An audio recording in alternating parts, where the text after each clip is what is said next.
somewhere else, and so but people suddenly our voices started sounding. And then Anthony came out and looked very bemused by the whole situation. He was like, where are these people?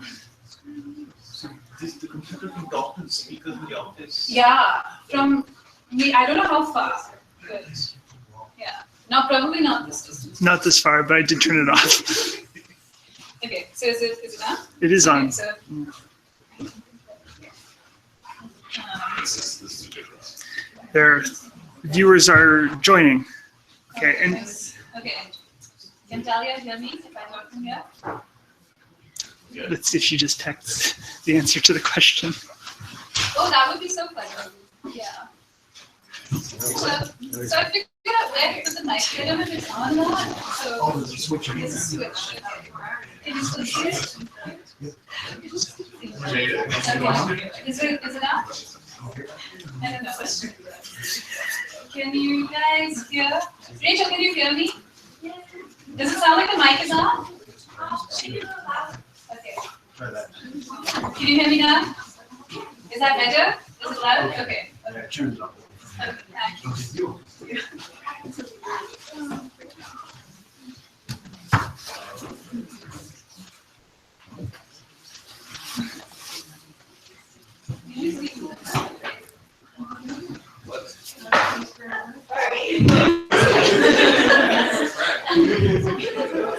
I even have my analyst weird slime on. Oh, perfect. It's the thing that they were giving it before the. Yeah. Okay. No other question marks? I don't know. I think I was I know that we always grow.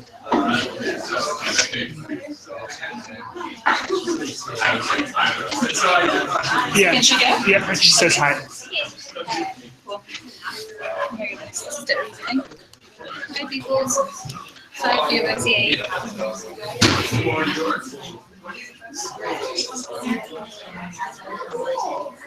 I should probably sit down. Eventually. Because they have to do all the introductions. I don't know what Johnson's going to say.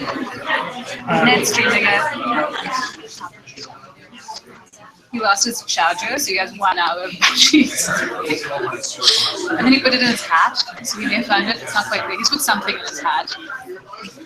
Oh, whatever. Thank you so much.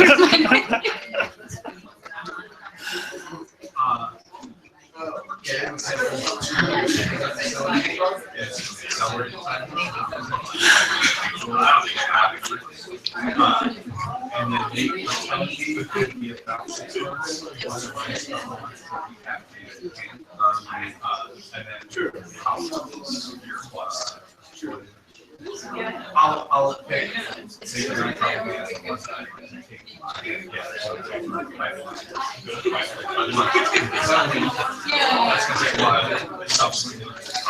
Can we hold on to your phone so you're not distracted? Or? And if you see a message from someone being like, I cannot hear anything. I really have to stop talking wildly. This picture looks good. It looks great. Thank you, Colin. Of course. I checked and it's not actually mirrored on their stream. So, What's that mean? so if you look at it here. Oh shit. Thank goodness. Thank you for checking that. That's a weird glitch in the. Yeah, it's it automatically. Okay.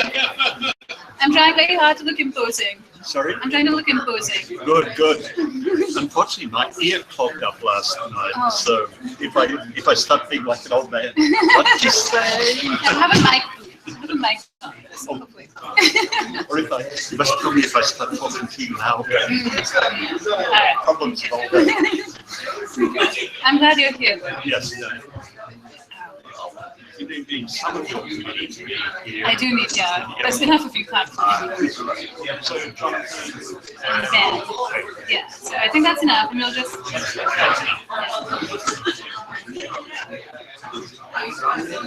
Add contacts. Yeah, I can see. I'm not that vague. I mean, I am, but that's what I'm wearing contacts. Yeah. You have a backpack. I do. Tag listen. That's Somebody's library capture. That's exactly the look I was doing.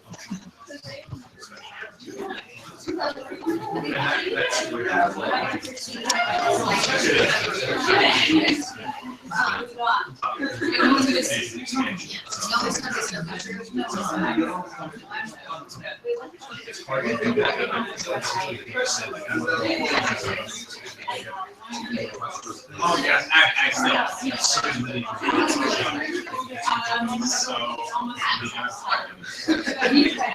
So I didn't know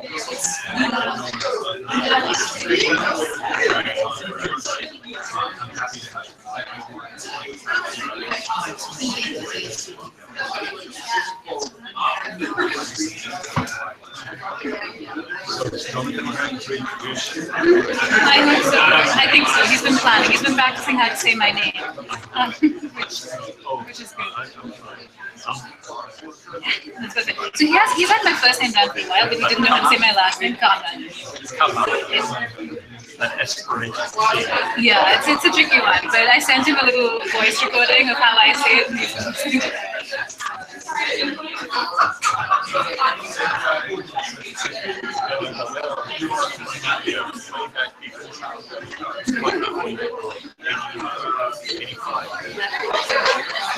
I was not born then. Yeah. Not just off, I was born in 88. So. What are you doing? Oh. There's John. And Ben. Excellent. So, are you taking a picture off the street? Thanks. It's on your phone, so I don't have to worry about it. I gotta.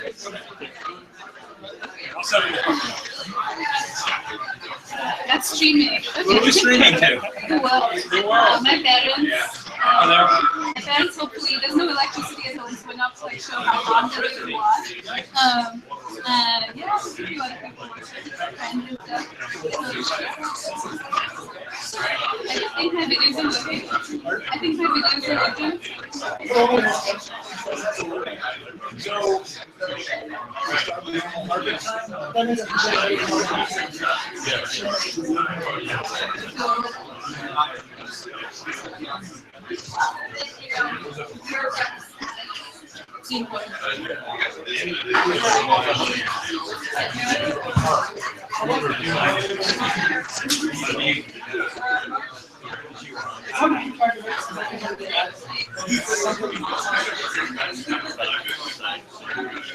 Are you texting people for me?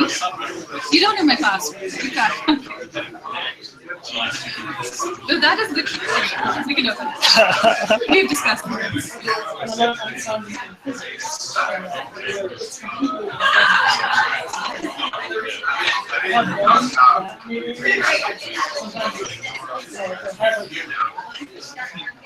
Meeting where we decide to defend separate, so it's like a defense thing is always said and then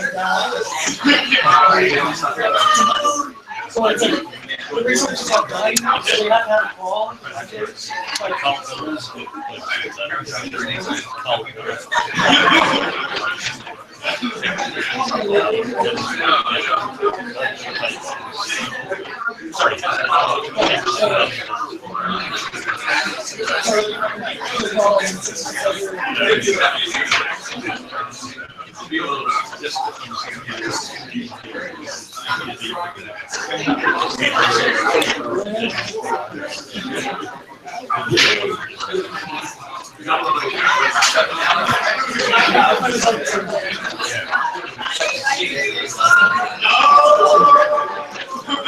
Also, it's relatively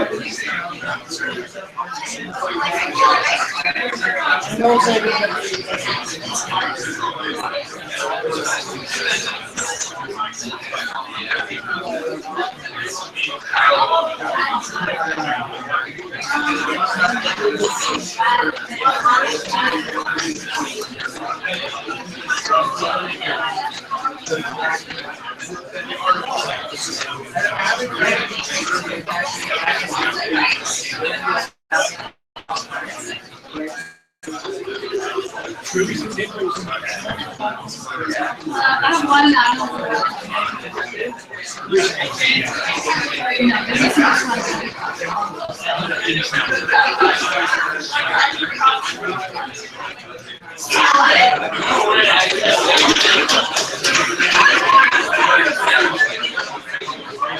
Why did we come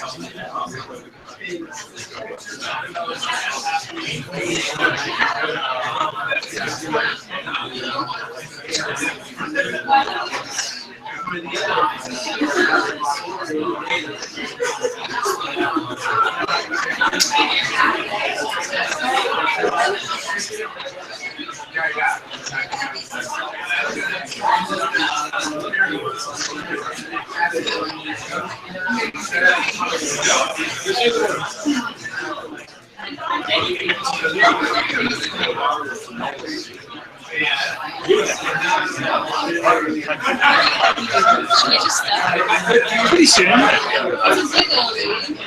Let's wait till 5. Should we wait till 5 after?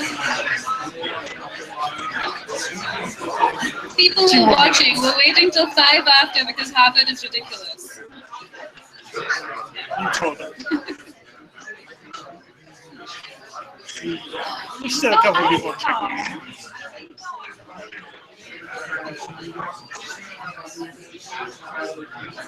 Do you want to take a selfie up front? We'll do that after. I need to go take this side and imposing. I'm trying to look imposing, Colin. You are imposing. You got your jetpack. So is there any money for up for that? No, they just did. Yeah, but we checked it. So Dahlia is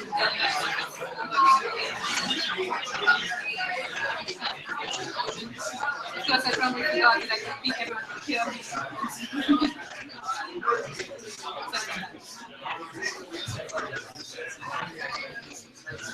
Tweet it out or not to begin? Just retweeted. Thanks, man.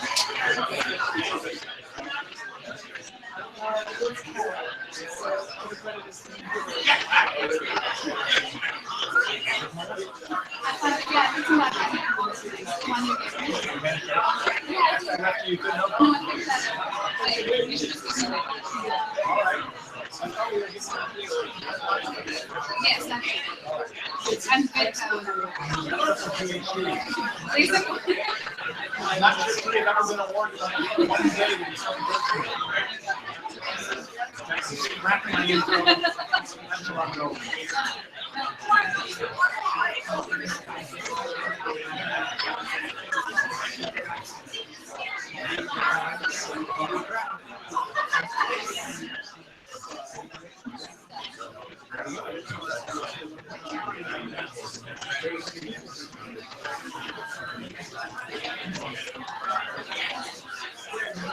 You do great. Have fun.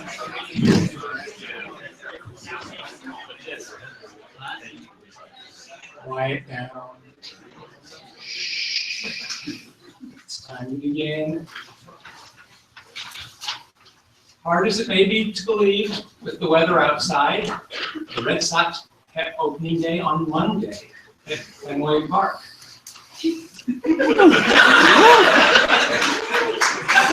As a result, I've been thinking a lot about baseball lately. Those of you who are baseball aficionados know that the superstars, the best of the best, are called five-tool players. These are the players that excel at everything: hitting for average, hitting for power, fielding, throwing, and base running.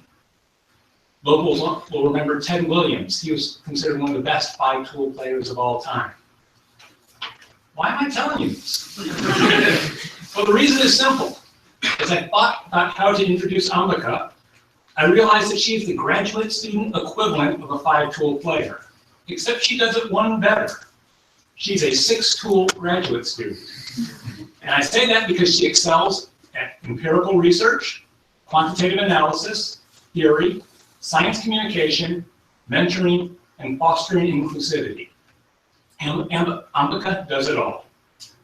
But most of you already know this. What you probably don't know, perhaps, is how she came to be here today. So I want to briefly review her path to today. So let's start at the beginning. Ambika, as you know, was born in India, came to the United States to go to college at Amherst College, where she majored in biology. To say that she had a successful undergraduate career is an understatement. Not only did she graduate summa cum laude and get elected to Phi Beta Kappa, but she received an extraordinary number of honors and awards, including the Walker Prize, the Sawyer Prize, the Cole Scholarship, the Shook Scholarship, the Shakti Scholarship, the Shakti Prize, and the Simpson Fellowship. Now, you might imagine that she was pretty busy attending award ceremonies, but between them, she managed to find some time to get into the field. Actually, she spent a lot of time in the field. The summer after her sophomore year was spent in Florida studying lizards. She then came back and immediately went to South Africa for an OTS course, where she found time to do projects on flat lizards and baobab trees. She then came back from South Africa and immediately went to Baja California to study plants, a project that turned into her honors thesis. She did then manage to spend the spring semester in Amherst, but the following summer she went on not one but two field projects, to the island of Dominica to study hummingbirds, and then back to Florida to study lizards yet again. Now, you may have noticed that I mentioned that Ambika spent 2 summers studying lizards in Florida, and you might have guessed they weren't just any lizards, and they weren't just with anyone. Of course, they were anolis lizards, and she was working with Yoel Stewart, who many of you may remember was a graduate student here at Harvard. So with that background, it was only natural that Ambika came here for graduate school. And she's had quite a ride, continuing doing field work around the world, in India, in Costa Rica, and Florida, among other places. I'm not going to tell you about that because she will in just a moment. But I do want to note that this work has been extremely successful, leading to 11 published papers, including 2 in press, most recently in the journals Evolution, Conservation Biology, and the American Journal of Botany. And this publication record is particularly notable given how much other writing she has been doing as well. For 2 years, she wrote a column on natural history called Creature Features for the online lifestyle magazine of an Indian newspaper, as well as maintaining her own blog and writing posts for a number of others. Now, no summary of Ambika's time here will be complete without mentioning the myriad other ways she has benefited the OEB community. She's been an excellent teacher and 3 times has received certificates for excellence in teaching. She also has mentored 3 excellent undergraduate theses. In addition, Ambika played an important role in bringing gender and diversity issues to the floor in this department, organizing workshops and discussion groups, and serving as the graduate student liaison for the Office of Sexual Assault Prevention and Response here at Harvard University. Finally, on a more personal note, I just have to say that Ambika is just the sort of graduate student that every faculty member hopes for. The sort who is always looking out for the good of everyone else, and who makes makes things in the lab run smoothly and efficiently. And I think it's safe to say that the lab just will not be the same without Ambika around. I'm not sure how we're going to get by. But fortunately, we have a few more months. She's sticking around until the summer before she heads off to her postdoc studying spider behavior at the University of California at Santa Barbara. But before she does that, she's got one more hurdle to clear. And before letting her get up here, I do want to remind you that we will be having a celebration after her committee meeting, which will occur after this talk. I expect that the committee probably won't keep her too long, so the festivities will begin 4:35, somewhere in there. It's going to be on the 2nd floor of the MCT labs, and certainly you're all welcome and encouraged to come. Well, with that, I give you Ambika. Come.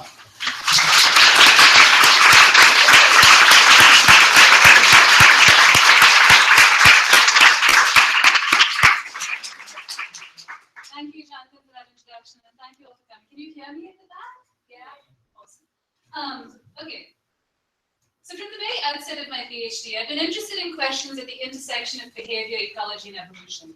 And as I've been putting together my thesis over the last few months, I've been thinking a lot about what it means to work at this intersection. And I keep coming back to the time that's been the most influential to shaping my research, and that's time spent watching animals in their natural habitat. So that's time spent catching and measuring the morphology of animals, observing and quantifying their behavior, and characterizing the environments in which they live, all to the end of understanding how phenotypic variation is structured in the world. And I've done this work on different species of lizards in different parts of the world, asking different types of questions. But throughout, the day-to-day work has been the same. The day-to-day work of engaging in research at the intersection of behavior, ecology, and evolution has been the work of engaging in these organisms' natural history. So natural history can be defined as the fundamental properties of organisms, what they are, how and where they live, and the biotic and abiotic interactions that link them to the communities and ecosystems that they form part of. And natural history has a strange relationship with behavioral and evolutionary ecology, because on the one hand, you can't really know anything about how an organism evolves if you don't know anything about it. But on the other hand, natural history has often been placed in opposition to and even lesser than, considered lesser than behavioral and evolutionary ecology by dint of being exploratory as opposed to hypothesis-driven. Also caught up in this strange relationship is the idea that natural history is something that used to be important but no longer is. So for example, this is a recent article from the New York Times in which the work of a botanist and entomologist is described. She worked 300 years ago, and this time is described as a time when natural history was a valuable tool for discovery, with a not so subtle implication that now no longer is. But I now belong to a lineage of biologists. This is my academic grandfather, Harry Green, who would contend that organisms in nature can and should be a central focus for biology. Because it's the discovery of new facts about organisms that can reset the research cycle of hypothesis testing and theory refinement that so many of us spend so much of our time doing.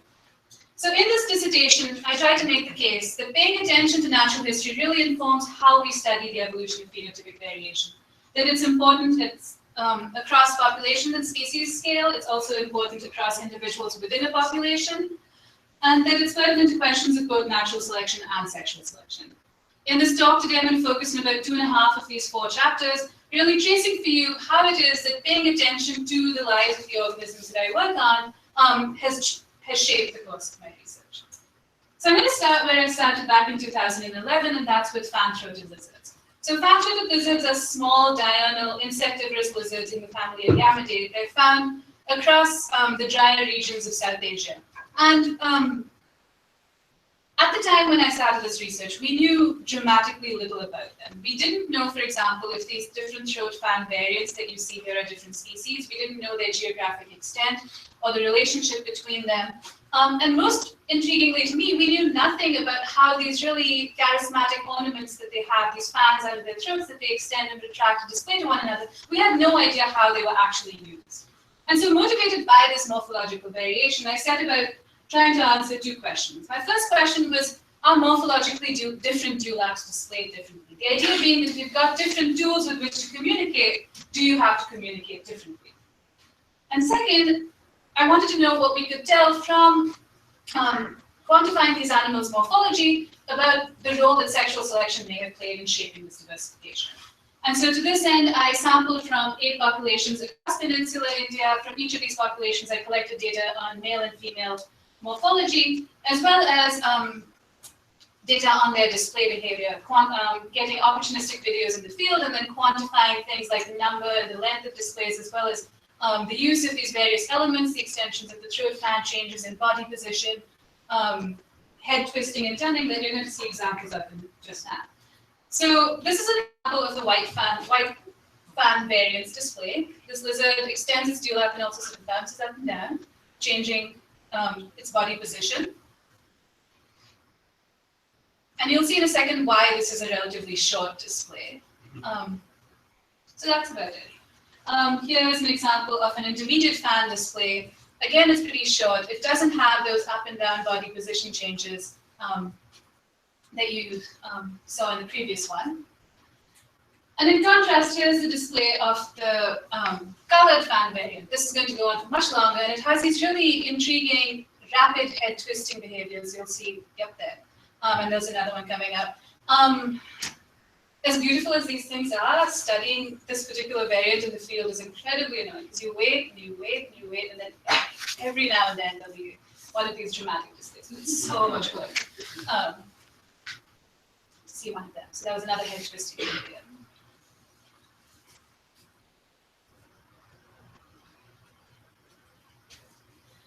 And so having quantified 160 odd videos like these ones, and summarizing all of that display behavior data using a principal component analysis, the first axis of variation should get like this. So individuals with higher values of PC1 have more displays with shorter displays, more time spent displaying overall, fewer dewlap extensions or throat fan, dewlap and throat fan is used interchangeably, extensions per display, and more of those body position changes. In contrast, individuals with lower values of PC1 have fewer but long displays, spent less time displaying, more dewlap extensions, and more head movements.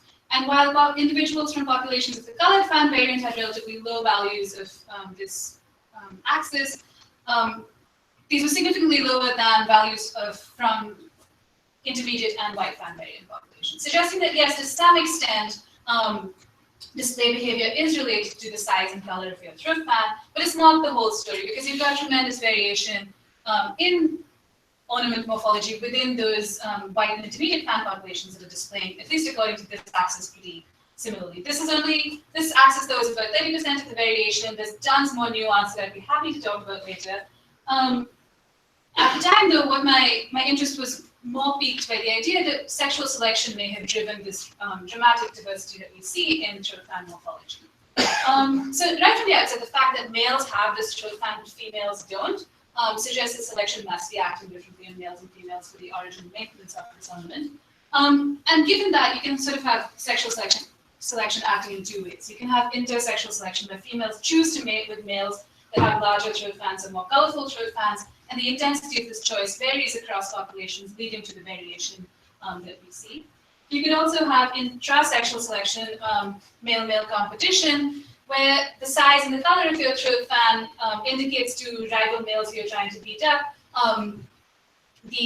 your ability to win a fight. And the idea being that winning a fight gets you access to mates. And in these fan-throated lizards, you do see courtship interactions every now and then, but you see fairly dramatic agonistic interactions between males very often, suggesting that there's at least one path by which sexual selection could act. I also want to bring body size into the picture over here, because body size is often a trait that is selected through either of these routes. Females may often choose to mate with larger males. Larger males have survived long enough to grow big and must be adept at getting resources from their environments. And in the context of male-male competition, being bigger just helps you beat up your rivals. And if you look at variation in body size across these populations of animals, you see that there's quite a bit of it. The biggest males are about 50% larger than the smallest ones. And if you juxtapose variation in female body size on this graph, you see that there's a very neat pattern that emerges. Exactly the populations where males and females are roughly the same size, or females are bigger than males, are the populations where these males have smaller throat fans without any orange coloration on them. And the populations where males are significantly larger than females, you see the populations where you have a larger throat fan with the presence of this orange color. And orange is interesting because it's often derived, the pigment's often derived from the diet and can be an honest indicator of male condition. So you've got the co-increase of three traits: body size, ornament size, and ornament coloration, all that could be subject to sexual selection. So you've got all of this indirect evidence that sexual selection could play a role in driving this variation that we see in throat fan morphology. So it made sense to me to start thinking about quantifying sexual selection more directly. And this meant shifting from studying display behavior to studying movement patterns and social interactions, because there's an abiding framework for understanding sexual selection in animals in the context of movement patterns and social interactions, and that's the framework of territoriality and territoriality. You're going to see this figure a bunch of times. I have to explain this. I didn't realize that not everyone realizes that these are trees from above. So you're looking at trees from above, and these dots are lizards living in these trees. And the red dots are female lizards, and the black dots are male lizards, and the black lines are the boundaries of male territories. And the idea of territorial polygyny is first that males and females are sort of staying within a relatively confined area called the territory. And second, that males are preventing other males from entering their territories, thereby maintaining exclusive mating access to the females within. So in this system, you have some males that mate with multiple females, other males that mate with no females at all, giving you high variance across individual males in reproductive success, which is exactly what you need for sexual selection to act on males. And conversely, this is going to become important later, you expect each female to mate with just the one male in whose territory she lives. And this framework of territorial polygyny has been applied at this point for decades to anolis lizards, which are convergently ecologically very similar to fan-throated lizards. And so it seemed to me to make sense to try and apply this framework of territoriality to fan-throated lizards as well. And even better, there's long-standing theory about how resources are distributed through space, and how variation in that resource distribution can influence the strength of sexual selection. So the idea being that if you have more resources in some places and lesser in some, indicated here by the size of trees, you have more females end up in some places and lesser in some, which is what leads to males being able to defend access to different numbers of females. Right? So then I went back to India to study fan-throated lizards in two populations that differed substantially in habitat structure and presumably resource distribution. And I got really good at mapping lizard territories with the goal of quantifying sexual selection. And so what you have to do to map lizard territories is catch a large number of lizards, mark them individually with these bead tags that we sew into the tail muscle. So each individual lizard has its own unique tag, so you can identify it without catching it again. And then as you repeatedly serve, you have to get really good at measuring lots and lots and lots of distances between points. My field assistants will remember this. As you survey habitats repeatedly to assess, to see where the lizard moves to. And so once you have all of these locations mapped out, you can start to build territory maps. And just as a reminder, what I was expecting to see was something like this, where, so red lines here are female territories and black lines are male territories. I was expecting for the most part female territories to be contained within a single male territory, and I was expecting male territories to be largely non-overlapping with one another. What I saw, in fact, and then if you see this, it's fairly straightforward to predict reproductive interactions from a territory map that looks like this. What I saw, in fact, looked like this. And it doesn't take much, you don't have to look at this map for very long to realize it's going to be much harder to make any sort of inferences about reproductive success of individuals simply from their territory maps, right? Than I expected at least. And so after, this was 2 years in, I didn't have the thesis project, several frantic Skype conversations later, we realized that we could actually ask these same questions about the influence of habitat structure on sexual selection in anolis lizards. And because anoles occupy a wide variety of habitats, but more importantly, we know that anoles are territorial.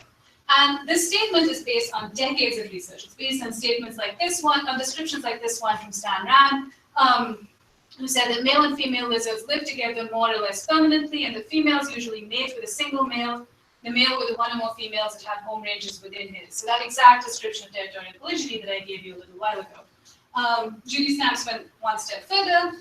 She said, during the breeding season, male anoles defend territories that enclose the home ranges of adult females and defend these mating territories against conspecific males. Although DNA paternity studies are not yet available for anoles, males probably father most of the hatchlings produced by females within their territory, suggesting that we can go from characterizations of space use to reproductive relations, right? But the thing is, in the decade and a half since this statement was made, there had been genetic studies assessing mating systems and using parentage data. And these studies had all found, unexpectedly, that females do mate with multiple males. And it's not quite clear how you get that from those behavioral descriptions of territorial polygyny. And more interesting, though, was data coming out of the PhD thesis of my lab mate Alexis Harrison, who was studying sexual selection on the Anolis carolinensis 2 lab. And so to that end, she was mapping the location of individuals in space and also using genetic means to figure out who is mating with who. And so if you have a spatial organization that looks like this, and you draw lines between pairs of individuals who have mated with one another, under territorial polygyny, you expect these lines to connect points that are fairly clustered in space, right? With maybe occasional lines connecting a male who's a floater, a male who's sort of wandered through a territory, but for the most part, you expect spatial clustering. What Alexis found did not show spatial clustering. And even more surprising, though, was the sheer distance that these individuals must have moved in order to have mated with one another. These were distances that were 5 to 10 times larger than previous estimates of territory diameter in these animals. So all of these little pieces of data, or big pieces of data, together led me to the question that became the main question of the rest of my thesis, which was, have we in fact misunderstood the species behavior and mating patterns of Noah's lizards? And I've tackled this question in 2 different ways. I first used a historical approach to ask, why did we believe that anoles are territorial? What's the evidence for this statement? And is this evidence any good? And if it isn't any good, why isn't it any good? And second, I've used an empirical approach in which I've set aside the whole framework of territoriality to try and understand, make predictions about individual interactions from temporal patterns of species to see if those predictions match more closely the mating system that genetic results are suggesting that we should see, specifically if these characterizations that are not based in territoriality do in fact predict that females encounter and have the potential to mate with multiple males. Okay, so for the historical approach, this involved reading a large number of papers on anolis social behavior, spanning about 9 decades or so, and then trying to piece together from all of these an understanding of how this research had been influenced by and had in turn influenced the idea of territoriality. And this paper is under review at the moment. You can read the whole paper, it's up on IOFF, but I'm going to give you the highlights right now. Starting in 1933, which was when the first study of lizard social behavior was conducted by Noble and Bradley, who not only collated all of the anecdotal observational information out there on lizard social behavior, they also brought as many different species of lizards as they could into the lab and put them in these little cages and watch them. And these cages are pretty small, and it's not very clear how many lizards they put into each cage, but they saw tons of interactions. This is an interaction that they say is kind of a courtship interaction between a male and a female. To me, it looks like he is trying to eat the female.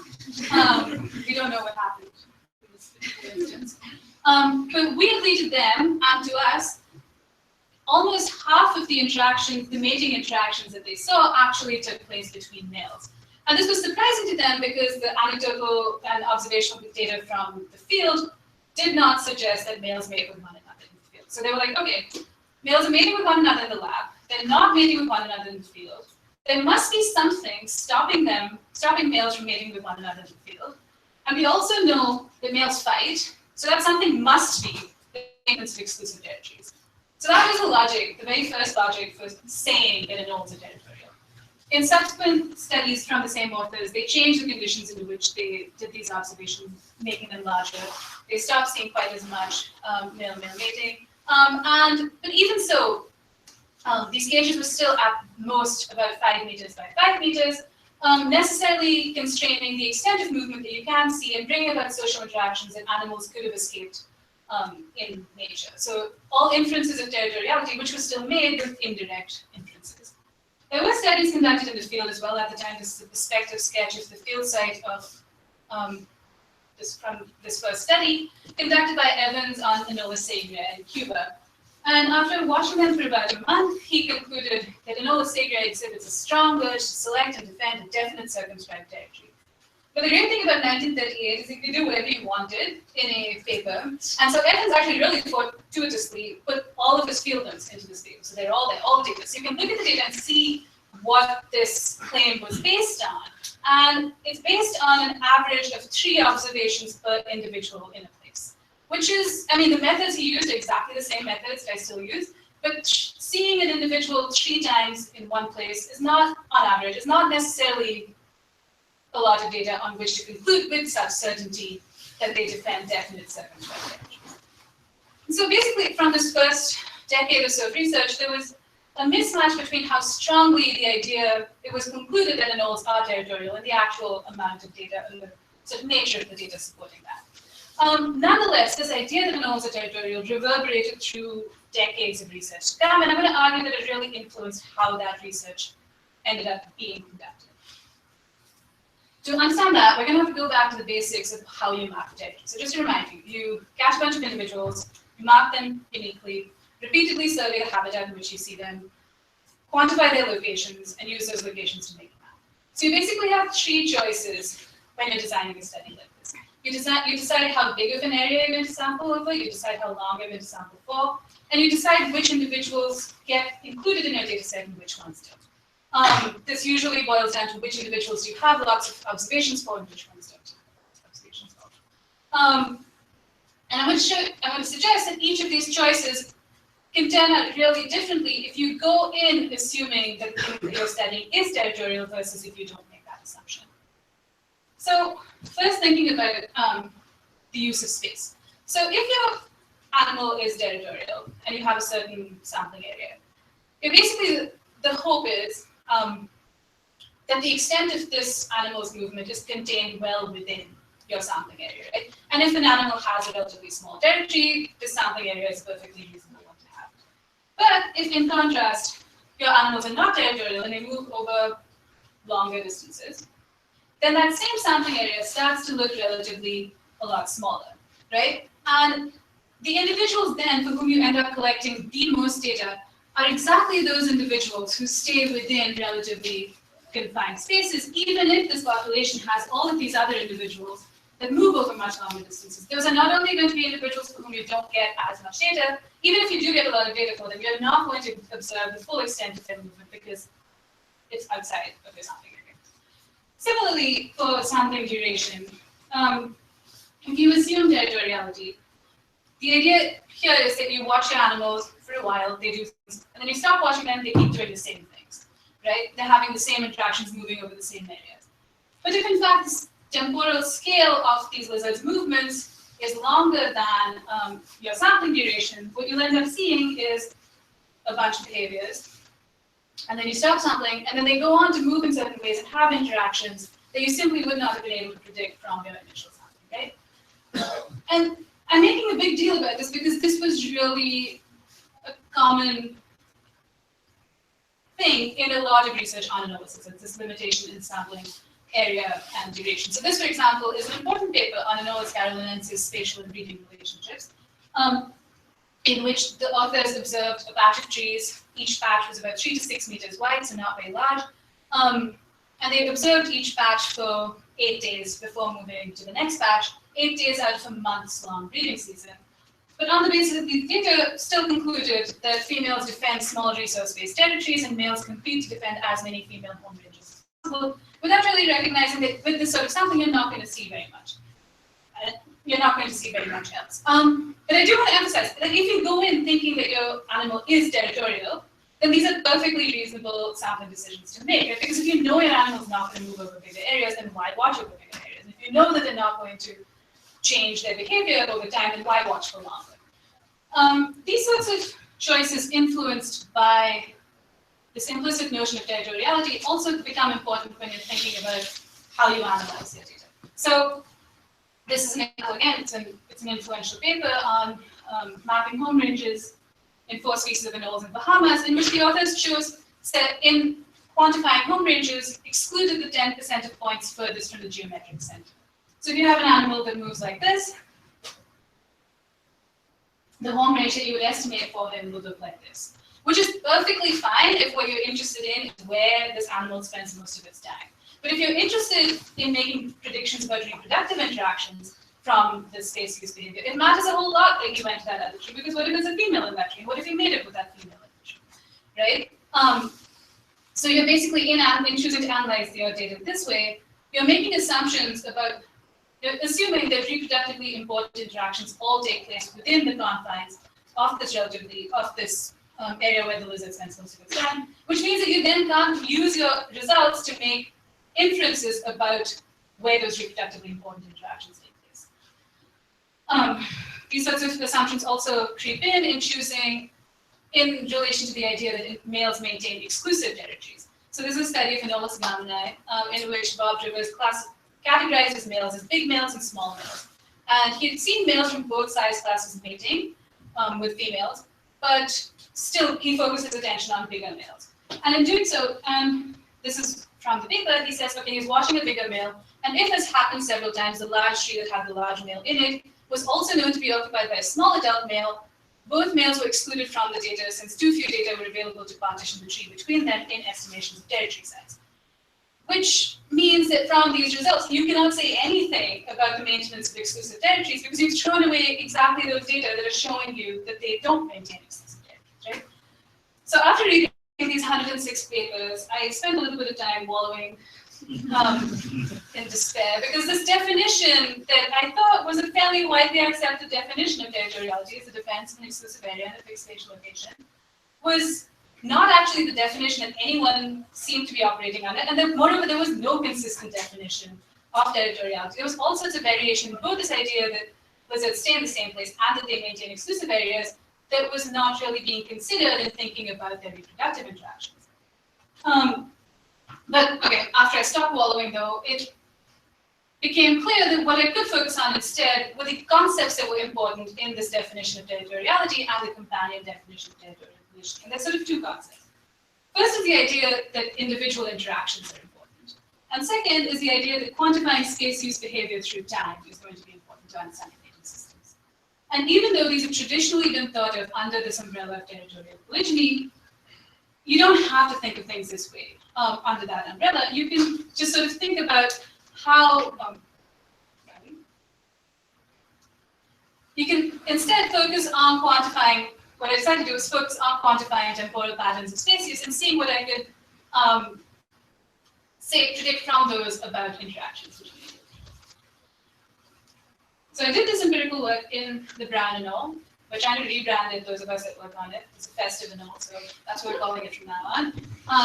The festive Anolis sagriae, which is a great species to ask these questions in, because on the one hand, they've been described as matching the paradigm of a territorial polygynous species well in nearly all respects on the basis of behavioral descriptions.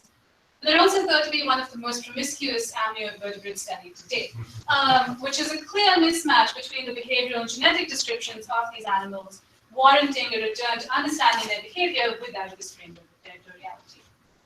And so I did this empirical work in a population of Anolis sagriae in Gainesville, Florida, where I watched them from the start of the breeding season in March to roughly the time when they start laying eggs in May, and over as big of an area as I could manage. And in this time, we saw about 250 lizards, well over 5,000 times. And this map over here is a map of all of the locations at which these lizards were seen, plus the remaining trees in the site. So basically all the places where we thought the lizards could be within the site. So now what I'm going to do is show you some examples of individuals who start to poke holes in this idea of territoriality. I'm going to start counterintuitively with the most territorial animal in my population. This male who showed up on day 15, bounced around a bit, and then settled down on these logs, where he did all the good things. He thoughtfully displayed the things that territorial lizards do. And what you're going to see now on the left is an animation of his movement. So this location is his initial location.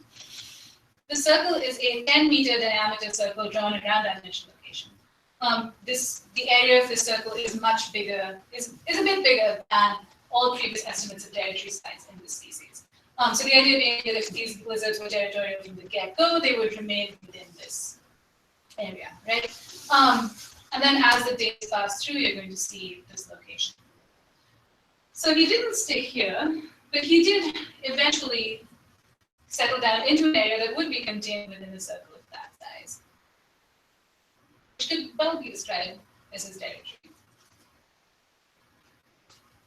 But even this male, the so close to territorial perfection male, is not quite that simple. Because first of all, he shows up on day 15, so a little while in, and it takes him a while to settle down on that location.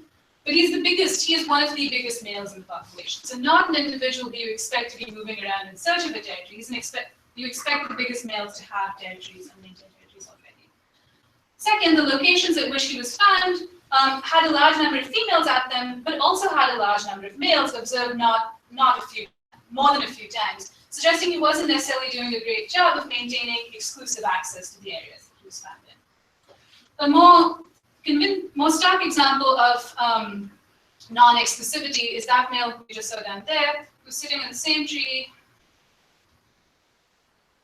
as this male up here. And if you came across this site in the field, you would say, okay, this guy has probably just fought with that guy who's pushing lower down. He's probably just won this fight. If you keep watching this tree over the next few days, this guy will stay here. The male who's pushing lower down will probably move off in search of his own den. But if you watch where these lizards move throughout the breeding season, you see that they started out and remain in roughly the same, in overlapping areas in close proximity to one another for most of the sampling period. Okay, other individuals from this population poke holes in the idea that they stay within relatively small confined areas. These are a couple of males who range widely across the sampling area, moving much bigger distances than that previous estimate of their territory size for the species. And while the spatial extent of male movements is generally larger than females, there are examples of females as well who move much larger distances than previous studies would have predicted. Yeah. Okay. So we have evidence for widespread movement. We have evidence that these individuals are not really maintaining exclusive areas. Maybe this population is just really strange, right? But maybe the fact that I'm sampling over bigger areas and for a longer period of time, as I argued before, is changing what we're learning about these lizards' behavior.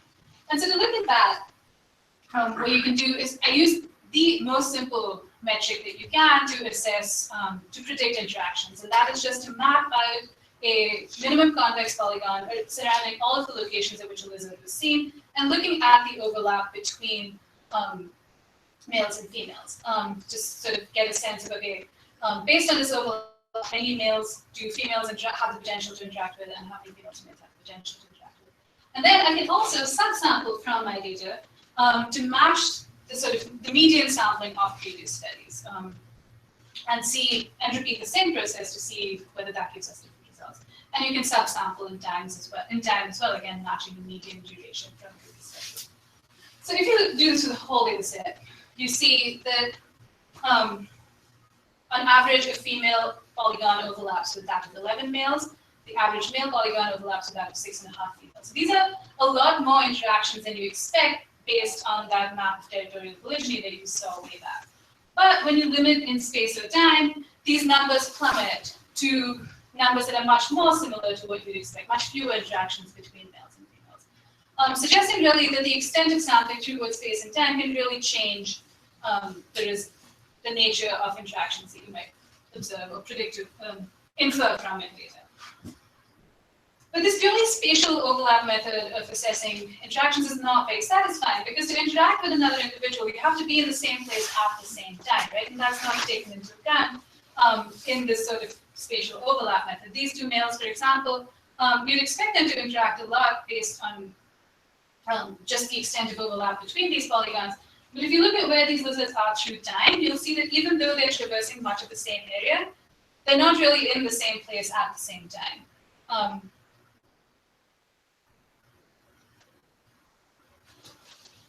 So these movements are dynamic enough that we're going to need an explicitly spatio-temporal approach to making predictions about interactions. And the thing with the data set and the questions that I had is there isn't really a consistent, we don't observe each individual a fixed number of times. There isn't a consistent duration between observations of an individual, right? And there just weren't methods out there that could be readily applied to answer the questions that I had. So after much hair pulling, what we eventually decided to do was use a Markov chain approach to modeling lizard movement. So the idea being that transitions in this Markov chain model are made between locations, and the probability of this transition is modeled as a declining function of distance. So you're most likely to stay where you are, and you're less likely to move you're more likely to move to closer locations than you are to move to further locations. And we fit these decline functions based on all of the data separately for males and females. And then use this sort of population average model to predict for each individual the probability that it was at a particular place at a particular time in between known observations of that individual. So, so for each individual, you end up with this matrix of all of the locations, all of the time steps, and a probability in each of those that the lizard was at that place at that time, right? And then once you have that for each individual, you can multiply them together for pairs of individuals to assess where, when and where they're likely to go. So, somewhat satisfyingly for this pair of individuals who I showed you earlier who overlap extensively in space but not in time, using this approach, we see that the probability that they co-occur is predicted to be nothing throughout. More interestingly, in cases like this one, where it's a pair of individuals who start out 40 meters apart from one another, one gradually moves downwards, one gradually moves upwards, and they end up towards the last third of the breeding season or so of the sampling period co-occurring quite a bit. And for the NU, that's sort of exactly the pattern that you see. So this means that we can now, this is satisfying, we can now step back and say, okay, what, across this whole population, how many males does each female interact with, how many females does each male interact with, right? Looking at males first. The average male, by interact, I mean encounter, have the potential to interact with. The average male encounters 3 females, but there's lots of variation in the number of females that each male encounters, going all the way from 0 up to 15. Suggesting, okay, all else being equal, this variation in the number of potential mates encountered would be enough to exert sexual selection on males in this population. But the thing is, the flip side of this suggests that all else is very much not equal. Females encounter multiple males very often, and there's variation again across females in how many males they encounter, suggesting that there's variation across females in the extent to which they can exert sexual selection through female choice, either pre-copulatory or post-copulatory on males. Which is going to be overall suggest, and as of yesterday, I know that there's also evidence that females in this population do in fact sire offspring, bear offspring sired by multiple males, suggesting that this, suggesting overall that figuring out how sexual selection works in anoles is going to be a lot more complicated than mapping territories and looking at females overlapping territories with males. So returning to this question of whether we've misunderstood the species behavior and mating patterns of anomalous lizards, I hope that I've convinced you that things are a lot more complicated than the picture used to be, that we have misunderstood things, and that the historical approach showed us that those earlier studies were somewhat overreaching in their conclusions, leading to this implicit assumption of territoriality that really shaped sampling and analysis choices in a way that constrained us from discovering these lizards, the full complexity of these lizards' behaviors, and from the empirical approach in the sample population. At least there's evidence for widespread movement, there's evidence that exclusive areas are not maintained, and an explicitly spatiotemporal approach suggests that females can in fact encounter and potentially mate with, not potentially, they do mate with multiple males. I know this is suggested. Stepping back even further, I hope I've been able to convince you that paying attention to the day-to-day lives of the organisms that you're studying can change the way in which you ask questions at the intersection of behavior, ecology, and evolution. And that rather than occupying this position in opposition to hypothesis testing, natural history is more, has a broader space on this landscape, plays a role in both the generation and the testing of hypotheses, in species about which we know very little, and also species about which we think we know a lot. And if it's true for species at both of these extremes, then it's doubtless true for all of these species in between. And the idea that we're going to have to pay attention to the natural history of organisms to even begin to understand the phenotypic diversity that we see in the world is, to me at least, why it's exciting to be a biologist. So with that, I'd like to thank you for your attention. That's my contact information in case you need to go, because I do have a long acknowledgement section, but if you have comments or questions, feel free to get in touch. Okay.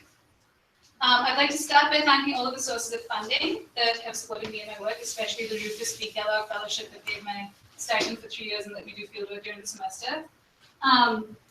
Jonathan has been the best advisor I could have hoped for. He is infinitely patient in the face of extreme stubbornness. He respects his students and his ideas and our ideas in really is also so generous with his time and his attention to your work, elevating it to a degree that I didn't think was possible for my own. I'm really proud to be a part of the family of researchers that's been advised by Jonathan. This family includes 3 people who have shared their knowledge and their expertise, hard-won expertise with me, and had so much patience in teaching me how to house lizards, how to watch lizards behaving, how to observe lizards behaving in the field, and how to do genetics on them. I'm so grateful to Tom, Michelle, and Anthony for their generosity and patience with me. My committee has been great. Nomi is at the helm of this dynamic, vibrant lab group that has changed the way I think about how science conversation should happen. David knows everything about everything, which makes him terrifying on Paul's committees, but otherwise a great person to learn from. And Ben has just been so generous in his attention to helping me figure out how to analyze my data and also figuring out what I want from a career in academia. And I'm really glad that we've been on the committee. Before that, Stephanie and Anne really pushed me to try and frame my research as broadly as I could. I hope I'm doing a better job now than I was when I started. And though they haven't been on my committee, Katie and Lizzie have shown me that I can stay in academia without compromising principles or values that I believe in. And I don't think they've really helped me through some difficult moments. I'm very glad for their support. My mentors, Sahil, Jill, Ethan, and Rachel, who along with the Organization for Tropical Studies have just given me all of the opportunities that I've needed to get to this point. My friend, colleagues, Shrikar, Holly, Kristen, and Nacho are the people who they're my co-authors, my conference buddies, the people who I send my grant applications to, the people who I will text or call when I'm freaking out about how to do some fieldwork. I'm really glad for that network of support. Yuval Stewart is my academic BFF. He has trained me in being a hardworking and rigorous field biologist, and we've discussed every idea I've had. He's read everything I've written, and all of his work is so much better for his involvement in it. My lab mates are just the most happy and creative and talented bunch of people I could have hoped to have worked with. I don't even know what to say about how good they are. Yeah. My field assistants, who have uncomplainingly and with so much happiness collected all of the data that you've seen today. They've shaped not only how I approach mentoring, but also taught me so much about the natural world. I'm very grateful to all of you. But doing fieldwork is more than just showing up and collecting data, and literally dozens of people have been involved in the logistics of all of this work, making it not only feasible, but also really fun. My cohort and other friends in OEB, I couldn't have imagined a more intelligent or inspiring group of people with whom to go through this, to go through grad school, and just all of the people in this department who have made working here so much fun. I'd like to thank the people who've taught me that fighting for social justice in academia is a worthwhile goal. The folks who've taught me science communication, especially the people at the Hindu Business Line for giving my writing a home. My peeps on Twitter for conversations about science and science communication and social justice, and also lots of ridiculous randomness. And these three women in the top left were the reason I have any semblance of emotional or physical well-being. I would be a puddle on the floor without them. And finally, I'd like to thank my friends and my family who are the emotional support, such a great source of emotional and practical support, especially those of you who have traveled to be here today. And they let me be the best person that I can be, which includes being the best scientist that I can be. With abundant and abiding gratitude for my parents who've shown me from day one what it means to be uncompromisingly passionate about the work that you do, while remaining open to sources of influence and inspiration all around you. And with that, thank you once again.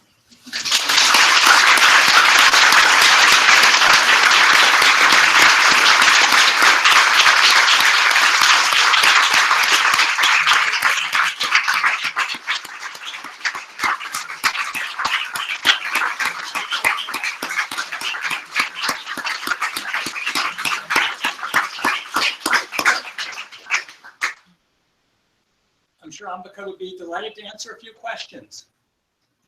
David. So it's anything territorial. Oh. See, I don't actually believe that, but on the other hand, I don't know, because it takes so much watching and so much interrogation of the witch to get that point. And it would be, I think, presumptuous to say that the same path has been followed by research on every organism that's considered territorial. That said, every time, like when I've given this talk at conferences, I always have people coming up to me saying, "Oh, you know, everyone always says that my species is territorial," and I'm not actually that sure. So I think it's an open question. And what has to happen is what I think may have to happen is similar sorts of interrogation of the history of research and looking for those assumptions. But I don't know if that actually happens. Yeah. Sad, yeah. Maybe you actually already done this, in which case you can just say like, yeah, I tried it, it wasn't interesting. But I was curious about the what you might be able to do with your point time data points for your individuals.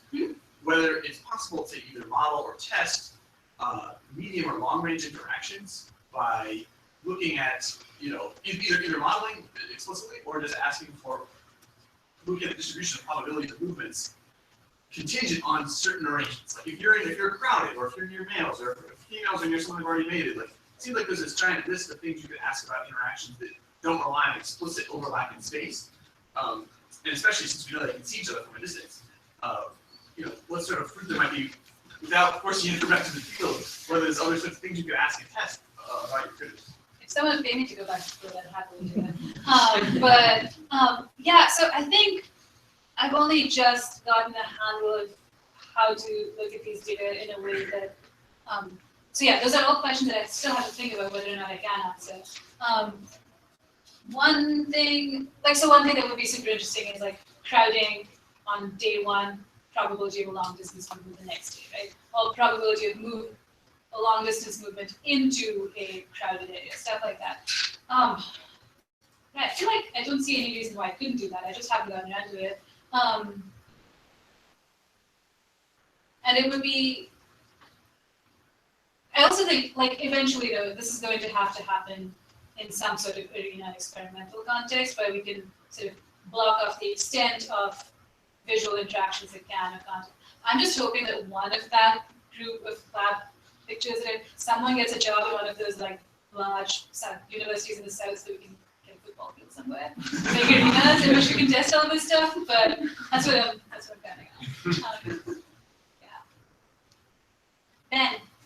The number of interactions you actually measured, Yeah. was that entirely based on your Markov modeling approach? And Yeah, so like, was there a threshold that you applied? yeah, so and the threshold was based on observations of individuals that were at the same place within an hour of one another. So that was sort of the baseline for an interaction, and then the rest were predicted. Yeah, it's a I don't remember the numbers off the top of my head of like what that proportion was, but of like quote unquote observed interactions versus how many were predicted. But it was not. I guess what I will say is that it was not. The model is not predicting too much more than that, in the sense that it's not predicting that two individuals that were 20 meters apart 2 days away from each other were interacting. Like it, yeah, it's not it. Yeah. Hey. So you showed that the females interacted with maybe like a wide variety of males. Any information about how the variation in number of matings is it also a wide variety of different partners that females have, or is that less? Seriously, I was counting alleles last night to give you that. So I don't yet know, and I don't yet know. Yeah, I'll get back to that. But I'm working on the genetics side. Have they yet? Speaking of the variation in individuals in the population, some seem to be more far-ranging and others are more response. Yeah. Does it correlate to maybe like size or age of the individuals? It does not correlate with size, which is interesting because that was one. So one of the sort of previous ideas has been that as a young male you move around a lot and then you settle down into this, and because was it keep growing as they get bigger. You'd expect then that movement behavior to correlate with size. It doesn't. It doesn't in this population. And I think that in general, I don't want to say that any of these results is going to be necessarily exactly replicable or hold in all populations of all adults. There's tremendous variation across those that I think would be interesting. And also, but I guess then the thing to do would be to sort of figure out what the decision rules are that are governing these behaviors and whether that could maybe be similar across populations. But yeah, it doesn't make any sense. Yeah. Actually, I was wondering if there's patchy availability in other resources. Certainly females are a moving target, but if you might expect territoriality in species where some resource they need is very patchy. Yeah, and that is the long-standing theory on why you have territoriality, the idea being that some resources distributed in certain ways and then females locate themselves based on that. Yeah, so there's tons of theory. So when I actually, that review paper that I talked about, when I was a second year, the goal of that review was to evaluate all of the evidence for that hypothesis, because that hasn't been done really. And then, but that paper has been cited 3,000 times back then. I don't know how many times now. So that is, it's a mammoth task, and I'm not even sure how to begin to approach that. But yeah, that's one of those theories that is definitely out there. There's definitely some good empirical evidence from some species, but I think it might be one of those ideas that has a slightly broader traction than is necessarily justified. But I can't back that up. Yeah. Ambika has an appointment she needs to attend, so we need to call this to an end. But I do want to remind you there will be a party in the MCZ lab, second floor, maybe 4:45, maybe 5 o'clock. Everyone's welcome, and so I hope to see you there. So let's You have a timeline.